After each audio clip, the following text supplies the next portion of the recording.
ঢাকাই সিনেমার অন্যতম জনপ্রিয় জুটি হিসেবে পরিচিত দেশের সুপারস্টার শাকিব খান ও অপু বিশ্বাস। সম্প্রতি মিলেছে তাদের নতুন পরিচয়। শাকিব অপু শুধু ঢালিউডের নায়ক নায়িকাই নন, বরং তারা স্বামী স্ত্রী। শুধু তাই না, তাদের বিয়ের বয়স 9 বছর। তার চেয়ে চমকপ্রদ খবর হচ্ছে তাদের আছে একমাত্র ছেলে সন্তান আব্রাহাম খান জয়, যার বয়স প্রায় 8 মাস। সম্প্রতি এমন বোমা ফাটিয়ে সবাইকে চমকে দিয়েছেন চিত্রনায়িকা অপু বিশ্বাস। আর এই একমাত্র ছেলেকে নিয়ে চিত্রনায়িকা অপু বিশ্বাস প্রথমবার পালন করেছে বিশ্ব মা দিবস। সে দিবসটিতে আজীবন আব্রাহামের মতো সন্তানের মা হয়ে থাকার আশাবাদ ব্যক্ত করেন তিনি।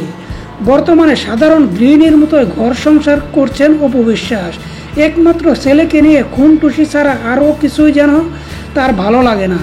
কাজের ব্যস্ততা, শুটিং সেট মিস করলেও সন্তানের দিকে তাকিয়ে সবকিছু ভুলে থাকতে চায় এই চিত্রনায়িকা। অপু বিশ্বাস আরও বলেন, আজ আব্রাহামের বাবা শাকিব খান আমার পাশে থাকলে পরিপূর্ণ মাতৃত্বের স্বাদ পেতাম।